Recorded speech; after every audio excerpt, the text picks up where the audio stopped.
Portal de Convênios. Todas as notícias sobre convênios e outros acordos na administração pública. Olá, este é o podcast do Portal de Convênios, um resumo semanal das principais notícias do âmbito da administração pública para você se manter informado em poucos minutos. IVA: quanto menos exceções na reforma tributária, menor será o imposto. Uma pesquisa recente realizada pelo Ministério da Fazenda, focada nas estimativas referentes ao Imposto sobre Valor Agregado, IVA, ressalta uma lacuna evidente no atual sistema tributário e lança luz sobre a considerável magnitude da carga de impostos que incide sobre os cidadãos brasileiros. Adicionalmente, o estudo revela que a inclusão de múltiplas exceções no escopo da reforma tributária pode resultar em um aumento proporcional no montante do novo imposto. O especialista em direito tributário Renato Gomes enfatiza que o sistema vigente acarreta um desconhecimento tanto para empresas quanto para consumidores acerca do efetivo valor dos impostos incidentes sobre cada transação. Ele salienta que o estudo não sugere uma ampliação da carga tributária com a aprovação da reforma. Ao contrário, a reforma em si tem o intuito de proporcionar transparência em relação à significativa magnitude dos encargos tributários atuais, preenchendo dessa maneira uma lacuna fundamental. O professor de Ciências Econômicas da Universidade Presbiteriana Mackenzie, Josilmar Cordenonce, concorda. Sem dúvida, apresenta que, na verdade, nós já pagamos, principalmente para os bens industriais, uma carga alta e também para serviços como energia elétrica, telefonia. O novo tributo brasileiro, batizado de IVA dual, soma a contribuição sobre bens e serviços e o imposto sobre bens e serviços. Ele vai substituir os 5 principais tributos que os cidadãos pagam quando compram algum produto ou tomam algum serviço atualmente: o IPI, o PIS, o CONFINS, ICMS e o ISS. Quem defende a aprovação da reforma diz que o novo sistema não pode aumentar a carga tributária, ou seja, que a arrecadação com CBS, IBS e o imposto seletivo, o IS, não deve ser maior nem menor que a obtida com tributos atuais. Relator da proposta de emenda à Constituição 45 de 2019 no Senado, o senador Eduardo Braga, do MDB do Amazonas, afirmou que o levantamento da Fazenda é importante para balizar o debate em torno do texto. Esse documento é a base inicial da fundamentação da discussão do custo-benefício da reforma dentro do Senado da República. Nós vamos poder analisar cada um dos pontos e em cima dos números, e a população brasileira, o setor produtivo, a sociedade brasileira vai tomar conhecimento disso. E isso vai ajudar a termos um juízo de valor. O levantamento do Ministério da Fazenda projetou diversos cenários para conseguir estimar qual seria a alíquota padrão do IVA brasileiro sobre os bens e serviços. O último cenário é o que mais se assemelha à versão da reforma aprovada pelos deputados. Se ele se confirmar, o novo tributo brasileiro ficaria entre 25,45% e 27%. Por outro lado, o levantamento mostra que quanto menos bens e serviços tiverem tratamento diferenciado no texto, menor será o IVA geral, isto é, que a maior parte das atividades terão que recolher. Depois de citar as variáveis que acabam influenciando o valor do novo tributo, o Ministério da Fazenda projetou 8 cenários para a alíquota padrão do IVA. No cenário A, o estudo mantém os benefícios das empresas do Simples Nacional e da Zona Franca de Manaus, mas não reduz a alíquota para nenhuma atividade, inclusive saúde e educação. Neste cenário, o IVA ficaria entre 20,7% e 22%. O cenário B projeta um IVA entre 22,4% e 23,8%, caso a agropecuária e os itens da cesta básica paguem metade do imposto padrão. Daí em diante, a cada novo cenário, adicionam-se mais setores com direito a tratamento diferenciado, o que aumenta a alíquota final no novo imposto. No último cenário, a Fazenda considerou todos os tratamentos diferenciados que foram aprovados pela Câmara. Assim, o IVA ficaria entre os 25,45% e 27% citados. De acordo com o estudo do Ministério da Fazenda, a alíquota padrão do novo tributo vai depender de vários fatores. O primeiro deles é a arrecadação do imposto seletivo, uma vez que a soma da arrecadação deste com a do IVA terá que ser igual à de IPI, PIS, COFINS, ICMS e ISS. Nas simulações que a pasta fez, o imposto seletivo incidiria sobre cigarro e bebidas. O segundo fator que vai pesar na definição da alíquota de referência é a arrecadação obtida com a tributação dos bens e serviços que terão regimes específicos, segundo a PEC 45, caso de combustíveis, atividades financeiras e serviços de hotelaria, bares e restaurantes, por exemplo. Já o terceiro fator de impacto nas projeções é a quantidade de bens e serviços que vão pagar menos impostos do que a maioria ou mesmo estarão isentos de tributos, como é o caso dos itens da cesta básica. Finalmente, a alíquota padrão também vai depender do tal hiato de conformidade. Trata-se da diferença entre o que o governo espera arrecadar com base na legislação e aquilo que, de fato, arrecada-se. Para esse hiato, a pasta trabalhou com 2 cenários. No primeiro, mais ambicioso, essa diferença seria de 10%, algo semelhante ao que ocorre na Hungria, o país com o maior IVA do mundo. Isso significa que a cada R$10 de potencial de arrecadação, o país deixa R$1 pelo caminho. No segundo, mais conservador, o hiato de conformidade seria de 15%. Caso o Senado mantenha os tratamentos diferenciados e os artigos inseridos no texto da reforma tributária que a Câmara dos Deputados aprovou no início de julho, o Brasil pode empatar com a Hungria como o país que tem o maior imposto sobre valor agregado do mundo, 27%. A informação considera estimativas do Ministério da Fazenda para o IVA e os dados da organização Tax Foundation. Novas regras para contratos de concessões rodoviárias. Saiba o que muda. Em uma mudança estratégica que visa aprimorar a infraestrutura viária do país, o governo federal do Brasil apresentou novas regras para a revitalização e otimização de contratos de concessões rodoviárias. A mudança desta política foi publicada no Diário Oficial da União da última segunda-feira, 28 de agosto. Os princípios centrais que impulsionam essa iniciativa têm como base a proteção dos interesses públicos, garantia de viabilidade técnica, econômica e jurídica, implementação acelerada de investimentos voltados para aprimorar a navegabilidade das estradas e o fluxo de tráfego seguro. Além disso, o aumento da capacidade de serviço e a busca por níveis tarifários razoáveis constituem aspectos integrais desse empreendimento. As novas regras emitidas pelo Ministério dos Transportes na Portaria número 848 de 2023 estavam programadas para entrar em vigor a partir de 1º de setembro de 2023. A normativa estabelece pré-requisitos essenciais e um conjunto abrangente de critérios que nortearão a reformulação dos denominados contratos estressados. Renan Filho, ministro dos Transportes, enfatizou que essa transformação de política foi significativamente influenciada por uma recente decisão marcante do Tribunal de Contas da União. A decisão do TCU abriu caminho para a renegociação de contratos sem a necessidade de novo processo de licitação, marcando uma nova era na gestão da infraestrutura. Descrevendo o pronunciamento do tribunal como inovador, o ministro Renan Filho ressaltou o potencial dessa medida para injetar impressionantes 40 bilhões de reais nos setores ferroviário e rodoviário ao longo dos 4 anos do mandato da atual administração. Essa nova oportunidade de reinvestimento, destacou ele, poderia atuar como um catalisador para revitalizar o cenário de infraestrutura do país. Enquanto o Brasil fixa seus olhos em fortalecer suas redes de transporte, essa mudança de política fundamental está pronta para revigorar contratos de concessão rodoviária vitais, direcionando a nação para um futuro marcado por melhor conectividade e crescimento econômico. Segundo Renan, alinhada com modernas práticas de direito, a decisão do TCU é divisor de águas para as concessões do país e uma grande vitória para o governo. Destrava investimentos, dá segurança e qualifica o serviço prestado. Mas o que muda com a nova política?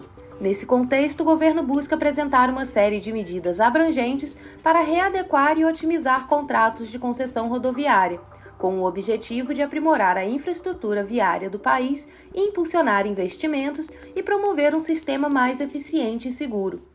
Os novos contratos trarão maior segurança e previsibilidade jurídica, o que deve atrair mais investidores e garantir melhorias de infraestrutura nas principais rodovias do país.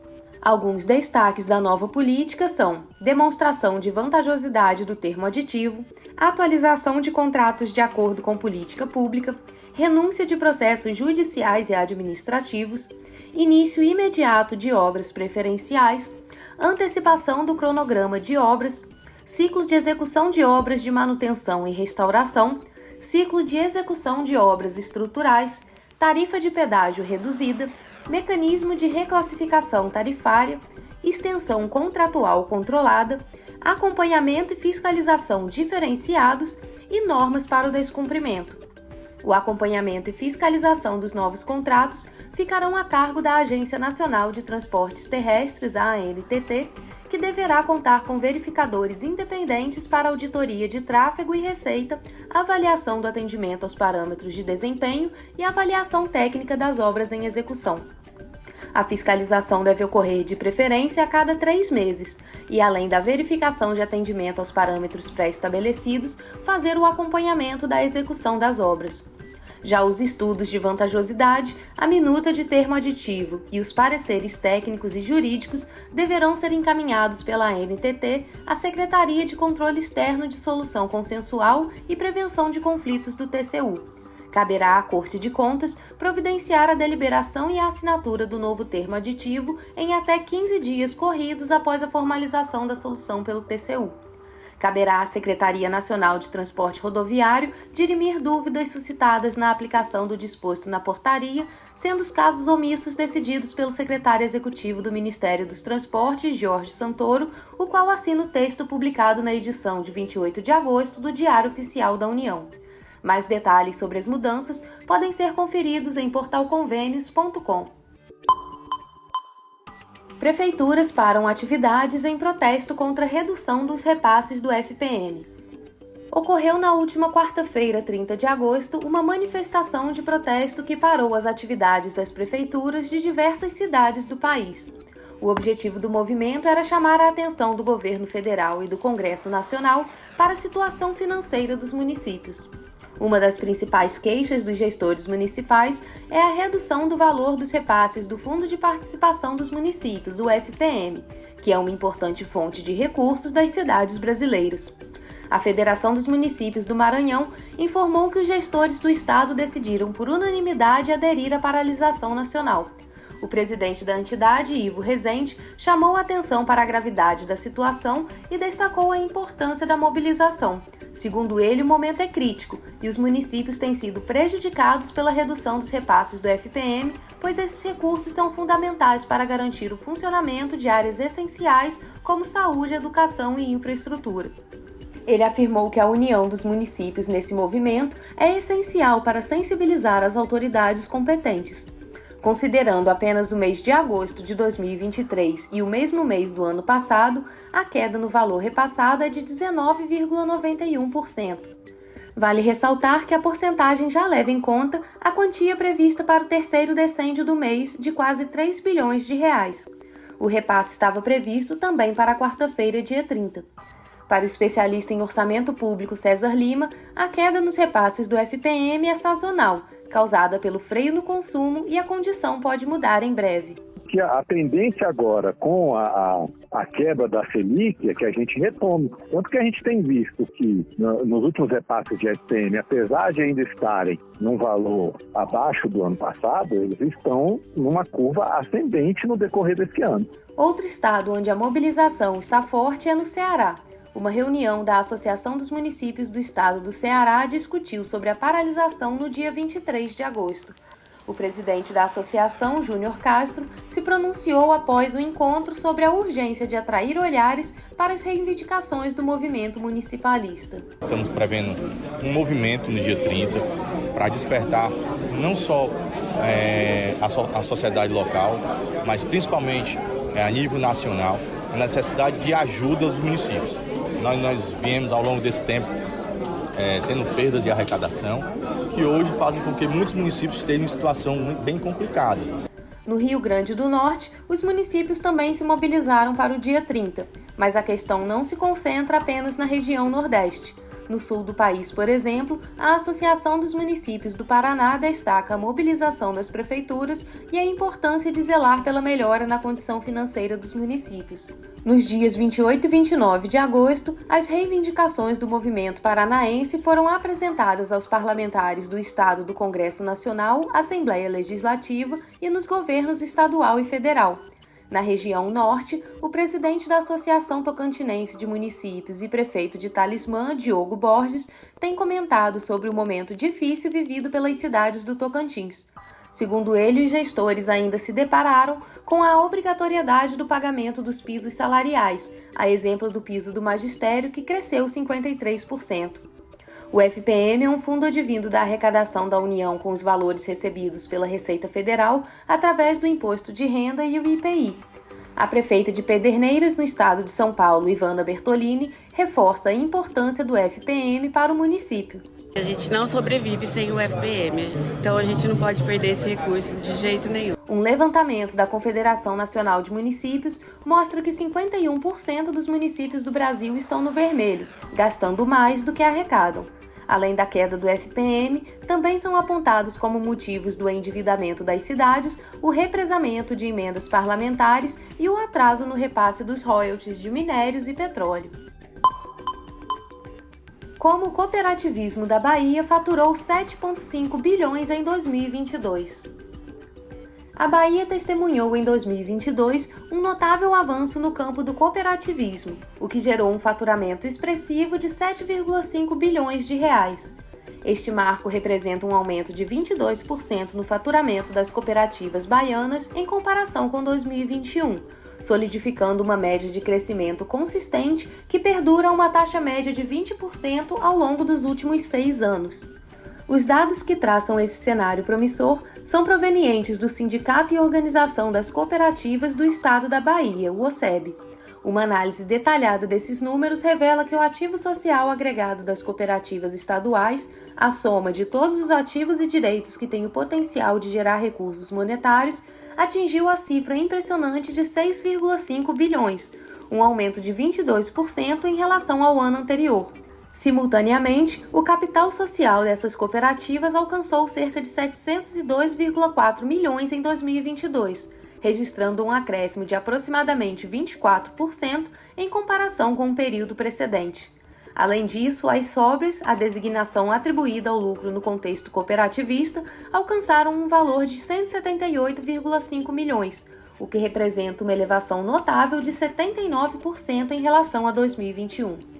As cooperativas, como estruturas organizacionais formadas por indivíduos que voluntariamente se associam com a finalidade de suprir necessidades, metas econômicas, sociais e culturais compartilhadas, constituem um modelo de negócios que se alicerça nos pilares de cooperação, solidariedade, democracia, sustentabilidade e equidade, demonstrando uma abordagem que vai além do mero resultado financeiro.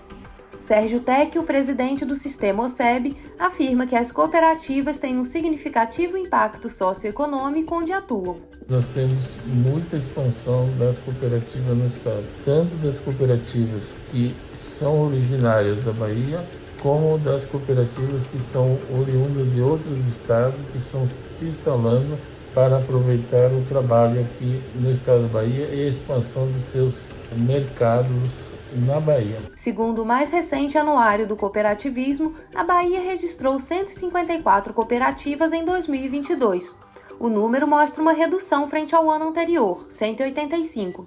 Sérgio Tecchio explica que essa diminuição no número de cooperativas no estado é algo natural, pois a cooperativa, para participar do anuário, tem que estar registrada e em dia com o sistema OCEB, e muitas delas, muitas vezes, atrasam por diversos fatores a sua contribuição e documentação. Disso decorre que ela não entra no anuário e passa a ser uma cooperativa não regular. Além disso, muitas cooperativas entram em fusão, em incorporações. Existem cooperativas que param de existir por diversos fatores, porém isso não compromete o crescimento do cooperativismo no estado. O crescimento do cooperativismo é dado por outros aspectos. Ele é dado sobre o número de cooperados, número de funcionários, faturamento, ativos totais e rendimentos. Portanto, há várias formas de medir o tamanho do cooperativismo. De acordo com o Anuário do Cooperativismo, o número de cooperados na Bahia chegou a 270.605 em 2022 e foram registrados 3.030 empregados nas cooperativas baianas. Os municípios que contavam com a presença dessas organizações apresentaram, em média, um incremento de 28,4 empregos por 10 mil habitantes. O presidente do Sistema OCEB afirma que o perfil dos cooperados baianos é de empreendedores. Seja em qualquer ramo que ele participa, ele é um associado empreendedor. Nós temos muitas pessoas que buscam as cooperativas para serem empreendedores. E, principalmente, nós temos como cooperado pessoas que buscam algo além dos trabalhos individuais, que possa, através da participação com outras pessoas num empreendimento coletivo, fazer parte e se integrar mais à sociedade. Para o presidente da OCEB, a expectativa para o futuro do cooperativismo baiano é otimista. Ele acredita que, com capacitação dos profissionais e dirigentes, é possível chegar a 1 milhão de baianos sócios de cooperativas até 2027. Habite-se e entenda o conceito e a importância no processo de construção. No cenário da construção civil, existe um termo fundamental que atesta a legalidade e a adequação de uma edificação para ser habitada ou utilizada, o habite-se. Este documento é um marco essencial no processo construtivo, assegurando que a obra tenha sido executada de acordo com as normas técnicas, urbanísticas e de segurança estabelecidas pelos órgãos competentes. Agora, a Comissão de Desenvolvimento Urbano da Câmara dos Deputados aprovou o projeto que busca simplificar o processo de obtenção do habite-se na averbação de construção residencial urbana finalizada há mais de 5 anos nas áreas que estão em processo de regularização. A proposta altera a Lei de Registros Públicos. A comissão aprovou um substitutivo do relator deputado Marangoni, do União de São Paulo, ao projeto de Lei 209 de 2020 do deputado Diego Andrade, do PSD de Minas Gerais. Marangoni aproveitou sugestões da Confederação Nacional de Municípios. O texto aprovado prevê o seguinte: o procedimento de licenciamento e de emissão da certidão para fins de regularização fundiária será pautado por princípios como razoabilidade, eficiência e celeridade. As certidões para a averbação do imóvel serão expedidas mediante procedimento simplificado e, quando possível, haverá taxa única de regularização, contemplando todas as demais taxas e emolumentos que integram o processo. A simplificação do processo de obtenção do habite-se não dispensa a apresentação das plantas de arquitetura e a vistoria do imóvel a ser regularizado. Para Marangoni, é importante simplificar a obtenção do habite-se, dado que a falta de regularização de imóveis é um problema que afeta muitas áreas urbanas no país, principalmente as ocupações informais em assentamentos precários. O deputado destacou que a regularização confere a segurança jurídica e acesso a direitos básicos, como saneamento, energia elétrica e transporte público.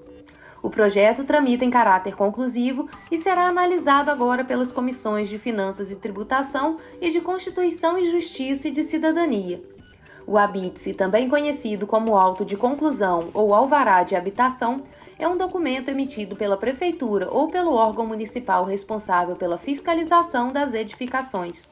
Ele atesta que a construção foi realizada de acordo com os projetos aprovados, as normas urbanísticas, ambientais, de segurança e de acessibilidade, tornando-a apta para ser habitada ou utilizada conforme sua finalidade. O habite-se é um requisito legal para que a edificação seja ocupada e que os serviços públicos, como fornecimento de água, energia elétrica e saneamento, possam ser regularizados. O processo de obtenção do habite-se envolve várias etapas. A primeira é a conclusão da obra. Antes de solicitar o habite-se, a obra deve estar completamente concluída, seguindo os projetos aprovados e as normas aplicáveis. A segunda etapa é a documentação. É necessário apresentar uma série de documentos, como projetos arquitetônicos e estruturais, alvará de construção, certificados de regularidade ambiental, entre outros, dependendo das regulamentações locais. A terceira etapa é a vistoria técnica. Geralmente, um fiscal da prefeitura ou órgão responsável realiza uma vistoria na edificação para verificar se ela está de acordo com os projetos e as normas. A última etapa é a emissão do habite-se. Após a aprovação da vistoria, é emitido o habite-se atestando a conclusão e a legalidade da construção. O habite-se desempenha um papel crucial no cenário da construção civil, assegurando a legalidade, a segurança e a qualidade das edificações, e oferece ainda uma série de benefícios, como a valorização imobiliária e o acesso aos serviços públicos. Portaria MGI-MF-CGU 33 de 2023. Novas regras para transferências e convênios da União. Os Ministérios da Gestão e Inovação, o MGI, da Fazenda, MF, e a Controladoria Geral da União, a CGU, emitiram a Portaria Conjunta MGI-MF-CGU número 33 de 2023, publicada no Diário Oficial da União da última sexta-feira, 1º de setembro. Este novo conjunto de regulamentos estabelece regras suplementares ao Decreto nº 11.531 de 2023, que regula as transferências de recursos federais operacionalizados por meio da celebração de convênios e contratos de repasse, bem como parcerias federais sem transferência de recursos, conforme estipulado em acordos de cooperação técnica e acordos de adesão. A Portaria Conjunta número 33 de 2023 foi elaborada de forma colaborativa, contando com a participação dos 223 órgãos que compõem a rede de parcerias, introduzindo diversas inovações em comparação com a sua antecessora, a Portaria Conjunta número 424 de 2016, que foi revogada. Entre os principais destaques estão a capacidade de reforçar a força de trabalho de órgãos e entidades federais, ajustes nos prazos para cumprimento de condições suspensivas, aprimoramentos nas regras de não execução ou suspensão da execução e a integração de análises informatizadas e avanços tecnológicos para o acompanhamento da execução.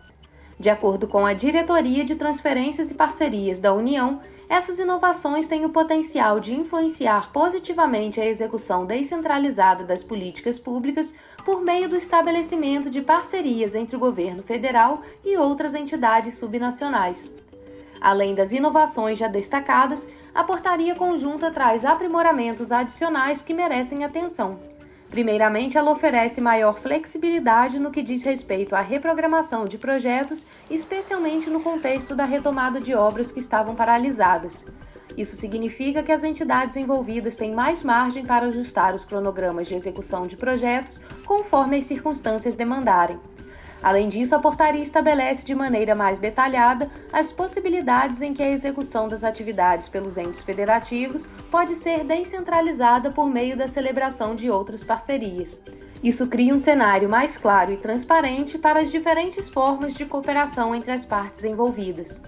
Outro ponto relevante é a harmonização do início da execução de obras com a liberação dos recursos e com os períodos de defesa eleitoral, o que ajuda a evitar conflitos de calendário e garante que as ações sejam realizadas de acordo com as regulamentações eleitorais. Por fim, a portaria oferece maior flexibilidade para a execução de projetos em situações de calamidade pública, permitindo uma resposta mais ágil e eficaz em momentos de crise. Todas essas mudanças visam aprimorar a gestão e a execução de políticas públicas de forma mais eficiente e adaptável às diversas circunstâncias. Para saber mais detalhes sobre as inovações estabelecidas pela nova portaria, bem como conferir o texto da portaria na íntegra, acesse portalconvênios.com.